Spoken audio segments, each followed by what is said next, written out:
the trade discount, if we have a sale, the trade discount, not part of this one, not part, trade discount. Okay? So pag-usapan lang natin dito when we are going initially when we are going to record accounts receivable, that is always net of trade discount. So I would like to give you an illustration on what I said earlier na medyo technical siya. It's not as simple as you need to example, halimbawa, mayroon ganito. July 16, 2026, manufacturing sale, merchandise and account and the list price of 100,000. Tapos meron siyang binibigyan na pre-discounts. Ang dami. Merong 10%, 10%, 5%. So if you're not having no knowledge on how to apply that, ang simple na gagawin natin is ito total natin yun ng 25%. Then, so we are expecting na sa 100,000, kung babawasan natin yan ng 25%, then we are going to pay only 75%. Yon, di ba? Pero hindi ganun yung pagko-compute. Meron yung stages. So una, yung unang 10%, i-apply yan sa 100,000. So you have only 90,000. And after that, yung 90,000 naman, yun naman yung base mo to multiply the another 10%. So ang discount mo is 9,000, di ba? Ngayon, yung 8,000 naman, that will be another basis mo to multiply the 5% na another trade discount. So therefore, ang 5% is only for 950. So as you can see, the net is 76,950. It's different from what you expected if you're just to simply multiply the 25% to deduct that against the 100,000. So to get a 75,000 na payable. So see that? So that's what I'm saying. Okay? So simple as that lang. Anyway, kailangan mo lang malaman na ganyan yung stages na pag co-compute. Okay. Hence, in your entry, first, on your recognition, ang gagawin mo dito is, again, debit ka lang ng accounts receivable sales. You see that the trade discounts, the difference of the 100,000 and 76,950 is not anymore part of the accounts receivable when you initially recognize or initially recorded the sale. Okay. So, wala. Hindi siya kasali. Okay. So we are done with the trade discount. Now, the next kind of discount that we're going to discuss is yung cash discount. Ano naman itong cash discount? Unlike with the trade discount, itong cash discount naman ay ang factor niya ay due to time. Okay, mayroong time. So sabi ng seller, kung babayaran mo ako within 10 10 days, bibigyan kita ng 2%. Kung biyan naman ng 10 days, then wala kang discount na makukuha sa akin. Okay, that's very flexible ha. As a seller, pwede kang magsabi na if bayaran ko within 15 days, then I can give you 3%. If babayaran mo ko within 5 days, then I can give you 5%. So it depends upon the seller. But anyway, the point is that the cash discount is there is a condition. Ito. Okay, unlike with the yung condition is yung volume naman. So as I said, ang cash discount is futuristic siya na meron siyang future condition. Yung sa is outright condition. Yung sa trade. So once that you get this one, then you can have this one. Okay? So cash discount. So ang mangyari dito, because of that, yung cash discount, ang cash discount ay magiging bahagi siya doon sa accounting entries. Okay? Part of the accounting entries. Ang magiging consideration siya doon sa measurement.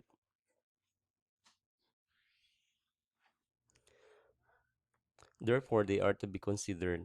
So the entity recognizes the cash discount based on the method of the accounting adopted. Okay. So, mayroong methods that we're going to consider in order to address with the cash discount that will affect our accounting entries.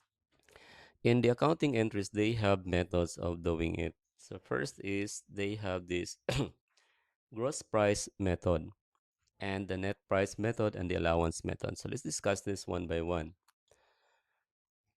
Okay. First, there is a consideration that we are going to be familiar with. Okay, first is under the gross method, the cash discount is ang gross method ay gagamitin lang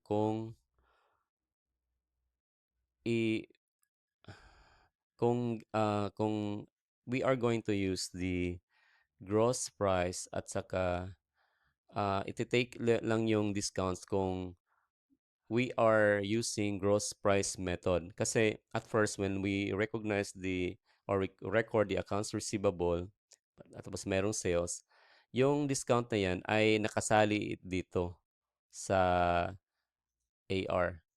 Okay? So, sinasali yan pag ano siya, pag halimbawa, dito naman pag gross method ito, gross method. Dito naman sa net discount, sa net method, yung discount ay ini-exclude na siya. Okay? Excluded yung discount pag net method. Okay. Okay. Again, well, if you're confused, mamaya isa-isa natin yan kung paano yan siya i-address, bakit ganon. Okay? Ang letter C naman, when offered, let's say, para siyang tentative, parang ganun pa rin. However, ang mangyayari dito is parang naabutan ka ng cut-off period and you need to recognize an allowance for that for the discount. But anyway, we are going to discuss that later. Okay? First is we're going to discuss yung gross price method. Sa gross price method, ang pag-entry dito, under this method, the seller initially records the accounts receivable and sales at the gross sales price. Yun yung sabi ko, okay?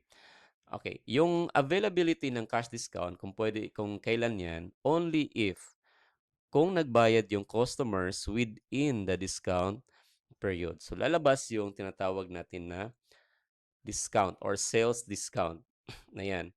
Now, the entity debits the sales discount kung ganun yung mangyari. Pag magkaroon ng discount. That happens only kung babayaran. Okay. Now, assume that on July, okay, we have illustration to demonstrate what I'm talking about.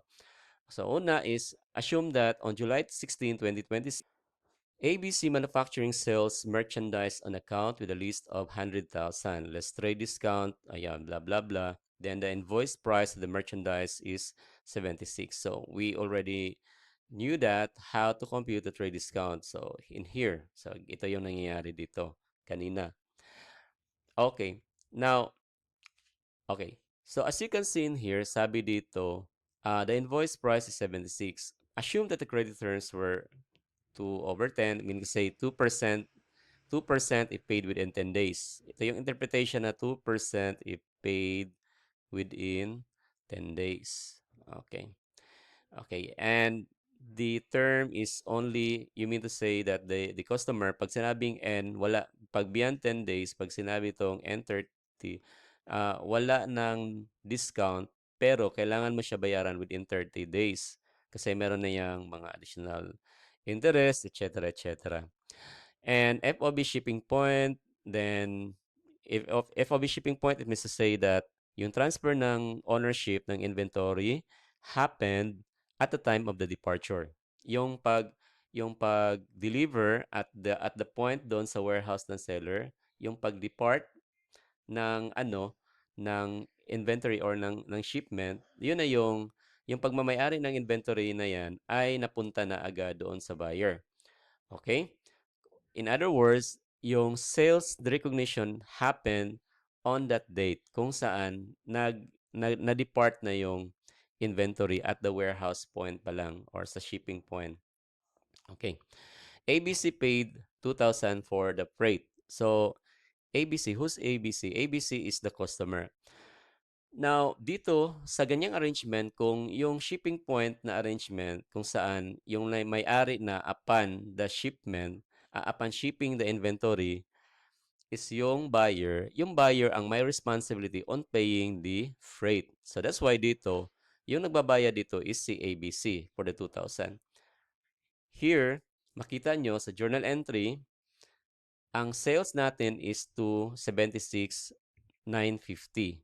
Okay, this is our sales. Pero nagbayad si anong shipping point si ABC. Sorry. Just like to correct that. Ang dapat na magbayad is si buyer, pero ang nagbayad is si seller. Si ABC pala is seller. Okay. Okay, so si seller ang nagbayad. Ngayon, ang may obligasyon na magbayad ng pamasahe kasi again, yung may responsibility under the FOP shipping point, may responsibility on the shipment is yung buyer na, pero ang nagbayad ay yung seller. Ang gagawin ng seller is idadagdag niya yan as part of the accounts receivable. Kaya nagiging, instead na ang accounts receivable lang is only 76,950, nagiging 78,950 na siya. Yon ang nangyari. Okay? So I hope that you get how this amount is computed. Okay. So yon. Okay. Okay. So this is the explanation. Ito yon, ha? Yung sinasabi ko kanina. Now, let's skip that one. Now, if the customer, let's jump to another transaction. Okay. Doon na sa pagbayad.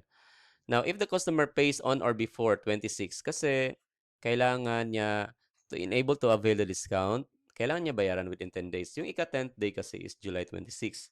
20, may ano lang dito ha, kasi dapat 2026 yan. Which is within the discount period of 10 days. The journal entry is, kung binayaran, okay, ang mangyari, okay, 78, kukolektahin lahat. Ang discount, paano ito kinompute? Ang discount is not based on the 78, it's based on the 76,950. Yung 76,950, doon siya nagmamultiply ng 2%. Kaya nakuha niya yung na-compute yung 1.5. So again, dito tayo ha, 76,950 times 2%. Okay, ganyan. The sales discount is computed, yun yan, yung sinabi ko kanina.